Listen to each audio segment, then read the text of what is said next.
एक तो हमारे साथ चूंकि जनरल साहब बैठे हैं, तो हम एक पूरा आज ईरान का जो डिफेंसिव सिस्टम है उस पे बात करेंगे। कहाँ, क्योंकि आज बड़े बड़े तजिया निगार कह रहे हैं कि अमेरिका चाहते हुए भी ईरान पे अटैक नहीं कर सकता। क्या उसकी वजूहात क्या है? चूंकि एक्सपर्ट खुद मौजूद है, मैं क्यों इधर उधर से लूंगा। तो मैं जावेद इकबाल साहब से, लेकिन दूसरे हिस्से में जो हम गुफ्तगू करेंगे वो अपने चैन को आगे बढ़ाएंगे, और वो ये कि नेतन्याहू चूंकि अमेरिका गए तो वहां का क्या सिनेरियो रहा। राशिद रिजवी साहब, हम आपसे यही, क्योंकि आज ये पता चला कि चूंकि व्हाइट हाउस जब गए तो उन्हें बैक डोर से जाना पड़ा। ये मतलब अजीब व गरीब बात है कि नेतन्याहू जिनके एक तरीके से अमेरिका पर भी अपनी हुकूमत थी, उन्हें बैक डोर से व्हाइट हाउस में इंटर करना पड़ा। ये तो बड़े खराब दिन आ गए। कैसे देखते इसको? जी मुमताज भाई, जब से ये आपके एप्स्टाइन फाइल आई है ना, उसमें सबसे ज्यादा यूज होने वाला डोर बैक डोर है। तो अभी इसमें बहुत सारे नाम आएंगे, आपको एक चीज और मैं क्लियर कर दूं। कल एक पैरागन करके कोई नाम आया है, जो इजराइल के पूर्व राष्ट्रपति के द्वारा बनाया हुआ सॉफ्टवेयर था। तो उसको उन्होंने, ये आपका एप्स्टाइन के साथ मिल करके एक आईटी कंपनी खोली, और खोल करके दिखावे के लिए, बाकी वो जासूसी सॉफ्टवेयर था जैसे आपका पैक्सेस है। तो इन्होंने क्या किया कि जिसको भी मेल करते तो कोई भी फाइल, वो फाइल ओपन करता था तो उसका सारा मोबाइल या कंप्यूटर हैक हो जाता था। तो अब आप भी सोचे कि जब वो हैक कर लिया तो फिर सारी चीजें, सबकी कमजोरियां पकड़ में आने लगी। तो बहुत से लोग जो बोलते नहीं कि तुम्हारे कुछ फोटोज उसके पास गया जो तुम उसके इशारे पे नाच रहे हो। तो डोनाल्ड ट्रंप भी जो नाच रहे हैं इजराइल के इशारे पे, इसमें ऐसी भी कुछ वजूहत है। और जो वहां पर ऑफिसर्स हैं एक ग्रेड के अमेरिकन, वो सब जो इशारे पे नाच रहे हैं इजरायलियों के, आप कहते हैं ना कि लॉबी बड़ी मजबूत है, तो लॉबी भी कोई मजबूत नहीं है। ये ब्लैक मिलर लोग हैं, ये ब्लैक मेल करने वाले लोग हैं। आपने देखा होगा कि एक बाल नाम के शैतान को ईरान ने जलाया, और उसमें अमेरिका की फोटो भी लगाया, इसराइल का अमेरिका का झंडा लगाया, इसराइल का झंडा लगाया। उस शैतान को खुलेआम उसमें जलाया गया। तो ये भी इनके ही उसमें से निकल के आता है, इजरायली रिलीजियस से। जबकि हिब्रू में इसके बारे में बहुत अच्छा नहीं दिया गया है। ये बलि मांगता था बच्चों की, और ये जिस्मानी कुव्वत के लिए, बारिश के लिए, मतलब शैतानी टाइप का था ये। तो ये जो तंत्र मंत्र हमने आपसे पहले बताया था कि पुर्तगाल में ये लोग करते थे, तो वहां से ये लोग भगाए गए, बलियां देते थे वहां पे भी ये लोग। तो ऐसा नहीं कि सारे यहूदी थे, आप मुसलमान में देखते होंगे बहुत सारे दो ताबीज वाले लोग हैं, सिफली अमल करने वाले लोग हैं। तो इस तरह से वहां भी काफी तादाद में थे। तो आज जो हालात चल रहे हैं, वो चाहे डोनाल्ड ट्रंप हो चाहे नेतन्याहू हैं, और भी बहुत सारे लोग हैं, बिल गेट्स वगैरह हैं, ये सब बैकडोर पकड़ के चल रहे हैं आजकल। इतनी सारी फोटोज, इतने सारे वीडियोस, मतलब क्या मुमताज भाई, दिल को झकझोरने वाली चीजें हैं। वो मासूम बच्चियां, छोटी बच्चियां, रोती हुई बच्चियां, और ये जानवर लोग, जब ये पता चला कि ये लोग बच्चों को गोश्त भी खाते थे, तो मतलब ये कैसे वहशी दरिंदे लोग थे ये। आज अगर ये मालूम हो जाए कि डोनाल्ड ट्रंप आ रहा है इंडिया में, और उसका अगर हम प्रोटोकॉल देखें और उसकी आवभगत देखें, तो उस तक थूकने का मन नहीं करेगा। मतलब ऐसे ऐसे लोगों को इज्जत दी जा रही है। तो बहरहाल अभी हम टॉपिक पे आते हैं वापस मुमताज भाई। वो तो हमने एक बैकग्राउंड बताया इन लोगों का आपको। एक्चुअल में क्या है कि ये बैक डोर से बैरंग वापस आए हैं, एंट्री बैक डोर से हुई है, और बैरंग वापस आए हैं। 3 दिन से ये इराक के समंदर के पास नेवी ड्रिल भी कर रहे थे, अमेरिका को बता रहे थे हम भी तैयार हैं, आप भी करो। अब दूसरे कमाल की चीज ये है कि इसमें ब्रिटेन भी कूद गया है, इसमें ब्रिटेन भी कूद गया है। आर्मेनिया के पास सब इनके डिफेंसिव सिस्टम लगाए गए, फाइटर प्लेन वहां उतारे गए। आर्मेनिया जो ईरान से बॉर्डर मिलता है, तो एक तरफ तो आप चौतरफा घेर भी रहे हो दबाव बना करके, दूसरी तरफ आप बातचीत की तरफ जा रहे हो। दबाव बनाने का मतलब ये कि ज्यादा से ज्यादा हम इससे अपना काम निकलवा लें, जो हमारी चाहत है, जो हमारी हाजत है, ज्यादा से ज्यादा हम पूरी कर लें उसको। इसलिए ये दबाव बनाने का एक तरीका है, वो दबाव बना रहे हैं वो। जिसके बाद ताकत होगी वही कोशिश करता है दबाव बना के अपना काम निकालने की। रही बात जंग करने की, तो मुमताज भाई हम ये नहीं कह सकते 100% नहीं जंग होएगी नहीं, क्योंकि ये शैतान है इजराइल, ये शुरू करके अमेरिका को घसीट देगा बीच में। ये ऐसा है नेतन्याहू, और ये कुलबुला रहा है कि घेराबंदी हो गई, हमला कर दे, से अच्छा मौका नहीं मिलेगा। ईरान ने अमेरिका ने जॉर्डन में कई डिफेंसिव सिस्टम लगाए, सिर्फ इसराइल को प्रोटेक्ट करने के लिए, थार वगैरह सब लगाए अपने। इसराइल में जो लगे हैं वो ऑलरेडी लगे हैं, जॉर्डन में भी लगा दिए उन्होंने उठा करके, कि इसराइल को प्रोटेक्शन मिलती रहे, कहीं ऐसा ना हो कि ईरान गुस्से में आके, बौखलाहट में आके हमला ना कर दे इसराइल के ऊपर। लेकिन अगर आप यहाँ पर देखें जो सूरत हाल बन रही है अमेरिका की, वो बहुत अच्छी नहीं है। अमेरिका के अंदर जो हालात चल रहे हैं उससे परेशान है। आपकी जो फाइल लीक हुई वो भी भले ही बेशर्मी दिखा रहे हो डोनाल्ड ट्रंप, और दिखाना क्या है, बेशरम आदमी है ही है। वो फोटोज वीडियोज आप देख लेंगे तो आपको खुद ही समझ में आएगा कि वो कैसा इंसान है। वो बेशरम है तो उसको शर्म हया की कोई बात ही नहीं है। तो डोनाल्ड ट्रंप उसमें भी परेशान है, ऐसा नहीं है। उसके ऊपर उंगलियां उठ रही हैं, क्योंकि इसमें सब पैसे वाले लोग ज्यादा मुलविस हैं। अवाम इनकी हुटिंग करती है, अवाम इनकी इंसल्ट कर रही है, अवाम सड़क पे लेकर के बैनर पोस्टर खड़ी है, इनके घर के बाहर हंगामा हो रहा है, इनके रिलेटिव्स जो हैं उनके घर के बाहर हंगामा हो रहा है।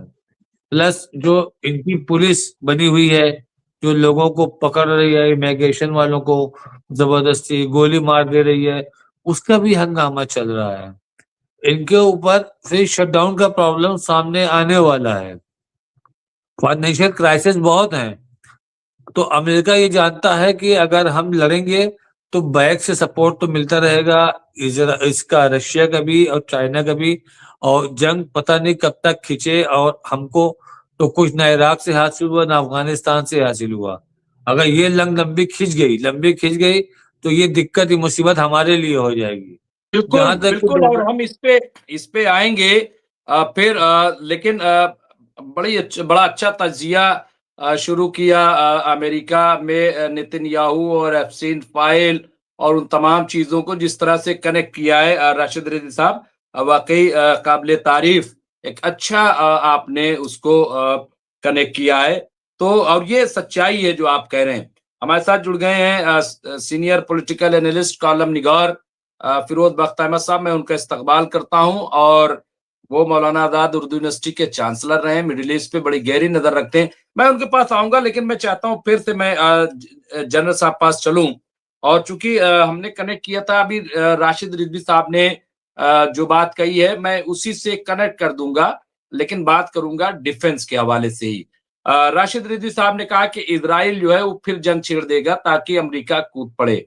लेकिन जहां तक मुझे ऐसा लग रहा है, और बीच में ये रिपोर्ट भी आई थी कि इजराइल को ये बात ये पता है कि सबसे बड़ा नुकसान जंग शुरू हुई तो इजराइल का होगा।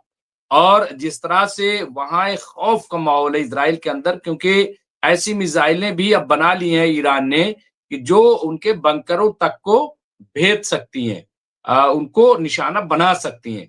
इसीलिए वहां पे अब डिफेंस को लेकर के भी इजराइल के अंदर प्रोटेस्ट हो रहे हैं। ऐसे में अच्छा, यहाँ पे भी देखिए हसन रिजवी साहब ने अपडेट किया, ईरान ने अपनी मिसाइलों की को एशिया, यूरोप और अफ्रीका में 31 अमेरिकी बेस को अपने निशाने पर ले लिया है। और इजराइल के 8 बड़े ठिकाने हैं जो मुसलसल मुस्तकिल ईरान के निशाने पे हैं। तो मैं ये जनरल साहब चाहूंगा, 12 दिन ईरान ने अभी पिछले दिनों कहा कि हम अब क्या टेस्ट करें, हमने 12 दिन का टेस्ट कर लिया था जंग के दौरान, अब तो हम सरप्राइज देंगे, सरप्राइजिंग होगी अगर वार हुई तो हम उसमें जो है दुनिया के सामने। तो मैं ये कह रहा हूँ कि क्या आपको लग रहा है कि इज़राइल वाक़ई जंग चाहता है, वो अमेरिका को घसीटना चाहता है और उसके लिए इस वक़्त अगर जंग हो गई तो क्या आपको लग रहा है कि इज़राइल कहाँ पे स्टैंड करेगा? जो जो सूरत-ए-हाल है? जनरल साहब। देखिए, जी जी मुमताज भाई, मैं वो राशिद भाई की बात को ही आगे बढ़ाते हुए अपनी बात की शुरुआत करूंगा। इन्होंने बड़ी अच्छी बात की कि देखिए, जो एप्स्टीन फाइल्स अमेरिका के अंदर खुली हैं और जिस तरह से न सिर्फ अमेरिका के बल्कि सारी दुनिया के वो तमाम पैसे वाले और ताकतवर लोग जो दुनिया के हुक्मरान हैं, किस तरह से वो नंगे और घिनौने पाए गए हैं, किस तरह से उनका किरदार निकल के सामने आया है, उनकी क्रुएलिटी निकल के सामने आई है। तो एक बड़ा फैक्टर जो अमेरिका में ट्रंप की पॉलिसी डिटरमिन कर रहा था, वो इस एप्स्टीन फाइल के कंसिक्वेंसेस भी थे। आप देखेंगे कि जब ये फाइल निकल के आ रही थी, उसी दौरान इस जंग की तैयारी की गई और ये जंगी बेड़ा भेजा गया वहां पे।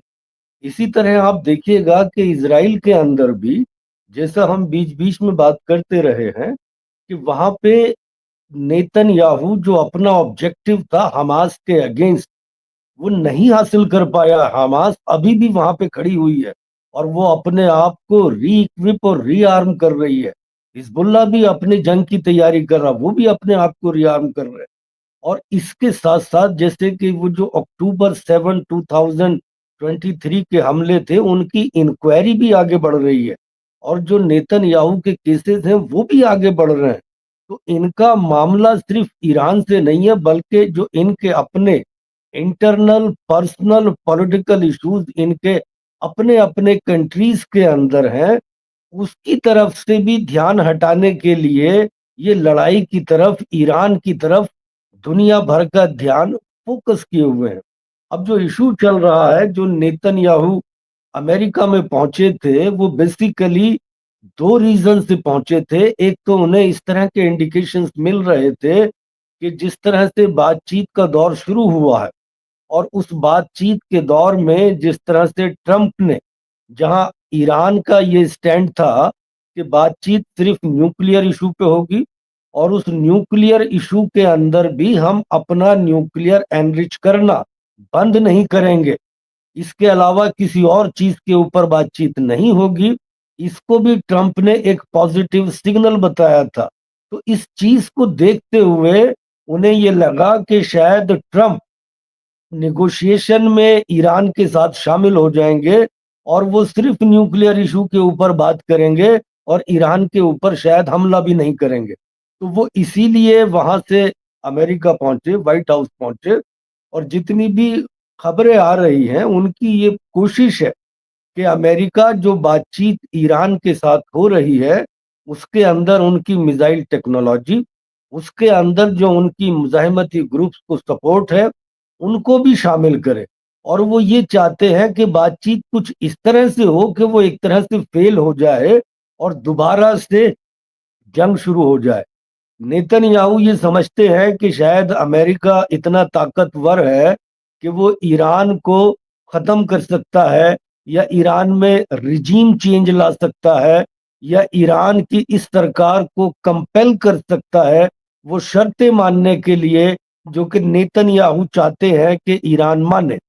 अब हम देखते हैं कि देखिए, प्रैक्टिकल सिचुएशन का आपने सवाल पूछा मिलिट्री कैपेबिलिटीज के ऊपर। देखिए, उस 12 दिन की जंग के बाद जो चीज नोट की गई थी कि वो ये थी कि जो ईरानियन एयरफोर्स है और जो ईरानियन एयर डिफेंस सिस्टम है, उसमें इस तरह के गैप्स दिखाई दिए थे जिन्हें पुर करने के लिए ईरान ने चीन से जो HQ-9 एक एयर डिफेंस सिस्टम है उसे मंगवाया है। ऐसी खबरें हैं, हालांकि पब्लिकली कभी ये नहीं आया कि क्या उन्हें प्रोवाइड किया गया है, लेकिन इस तरह के स्पेकुलेशंस हैं। और इसके साथ साथ ये भी है कि ईरान जो है वो रशिया से Su-57 जो Su-57 जहाज हैं, जो लेटेस्ट है जो 5th जनरेशन कहा जाता है और जो अमेरिका के F-35 का मुकाबला करता है, उन जहाजों को खरीद रहे हैं। इसके अलावा जो उनकी एक बहुत बड़ी स्ट्रेंथ है वो है उनकी मिसाइल टेक्नोलॉजी और उनके ड्रोन्स। जो उनकी मिसाइलें हैं वो हाइपरसोनिक भी हैं और उनका असर सबने देखा कि जितना भी अमेरिका का और इजराइल का लेयर्ड डिफेंस सिस्टम था, जिसके अंदर उनके एरोज भी थे, थार्ड भी थे, ये सारी चीजें थी, वो उन सबको बड़ी आसानी से पेनेट्रेट करके अपने हदफ को निशाना बना रहे थे। तो एक तो उनके पास वो मिसाइलें हैं और वो मिसाइलें उनकी डिस्पर्स्ड हैं और वो अंडरग्राउंड है। आप देखेंगे कि जिस तरह से हिजबुल्लाह का जखीरा लबनान के अंदर ज्यादातर अंडरग्राउंड रहता था, वो आते थे, फायर करते थे और फिर अंडरग्राउंड हो जाते थे। तो ऐसा माना जाता है कि जो ईरान की मिसाइलें हैं वो भी अंडरग्राउंड है। और इसके अलावा जो ईरान के पास एक बहुत बड़ी टेक्नोलॉजी है वो है ड्रोन्स की टेक्नोलॉजी, और उनमें ये कैपेबिलिटी है कि वो एक स्वार्म ऑफ ड्रोन्स, यानी एक इतनी बड़ी तादाद में ड्रोन्स का हमला इस एरिया में करेंगे कि जो उनका एयरक्राफ्ट कैरियर है वो उसको निशाना बनाने की उस स्वार्म ऑफ ड्रोन से कोशिश करेंगे, और उसके साथ साथ वो अपनी मिसाइल टेक्नोलॉजी से भी इसे निशाना बनाएंगे। इसके साथ साथ जो उनकी सबमरीन्स हैं, ऐसा माना जाता है कि जो पर्शियन गल्फ है ये बहुत ज्यादा गहरा नहीं है, बहुत ज्यादा डीप नहीं है। जो अमेरिका की लॉन्ग रेंज सबमरीन्स हैं वो इसमें इजीली ऑपरेट नहीं कर सकती, लेकिन ईरान ने अपनी शॉर्ट रेंज सबमरीन्स बनाई हैं जो कि वो इस शैलो वाटर के अंदर बहुत आसानी से ऑपरेट कर सकती हैं।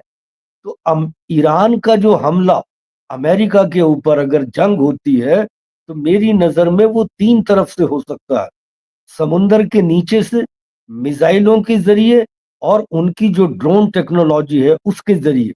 इसके साथ साथ जो उनका बेड़ा वहां पे खड़ा हुआ है, देखिए, उसके सस्टेनेंस के लिए, उसकी रीसप्लाई के लिए जो अमेरिकन बेसिस हैं आसपास के खाड़ी के देशों में, उनसे उसे सपोर्ट मिलती है। तो ईरान का जो हदफ रहेगा वो जो अमेरिका की खाड़ी के देशों में बेसिस हैं उनको निशाना बनाना। तो अगर ईरान के ऊपर जंग मुसल्लत की है तो जो अमेरिका का ऑब्जेक्टिव है, उनकी ये कोशिश है कि बहुत ही मैसिव वे में ईरान के जितने भी इंस्टीट्यूशंस हैं, उसमें न्यूक्लियर, उसमें टेक्नोलॉजिकल, उसमें उनकी फैक्ट्रीज, उसमें इनके इलेक्ट्रिक हब्स, उनके डैम्स, हर चीज पे इतने मैसिव वे में अटैक किया जाए, एयरफोर्स से, मिसाइलों से, सबमरीन से, सब तरफ से, कि 8 दिन की इंटेंस जो बम्बार्डमेंट है हफ्ते या 2 हफ्ते के अंदर, उन्हें ऐसा कंपेल हम कर दें कि वो हमारे साथ जो हमारी शर्तें हैं उनको मानने के लिए तैयार हो, या पब्लिक खड़ी हो जाए और उन्हें रिजीम चेंज कर दे। ये इनके बेसिकली 2 ऑब्जेक्टिव हैं, और इन ऑब्जेक्टिव से ये जो फोर्सेस इन्होंने वहां पे उनके सामने खड़ी की है, ये उसका वो है। इनका इरादा ईरान को वहां पे पैदल सेना या इन्फेंट्री भेज के ऑक्युपाई करने का नहीं है।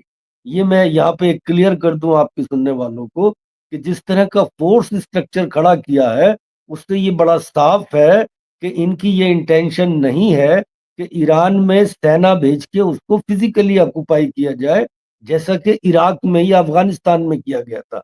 यहाँ इनका लिमिटेड ऑब्जेक्टिव ये है कि इस मैसिव फोर्स का इस्तेमाल करते हुए या तो रिजीम चेंज करें या रिजीम को कंपेल करें कि वो इनकी शर्तें मानने के लिए तैयार हो जाए।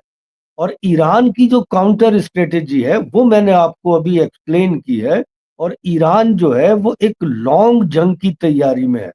और उन्होंने ये भी कहा है कि अगर हमारे ऊपर हमला किया तो पिछली बार जो हमने अपना रिस्पांस दिया था वो बड़ा रेस्ट्रेन्ड रिस्पांस दिया था, लेकिन इस बार हम अपना ऑल आउट रिस्पांस देंगे और हम किसी भी रेस्ट्रेंट के पाबंद नहीं होंगे।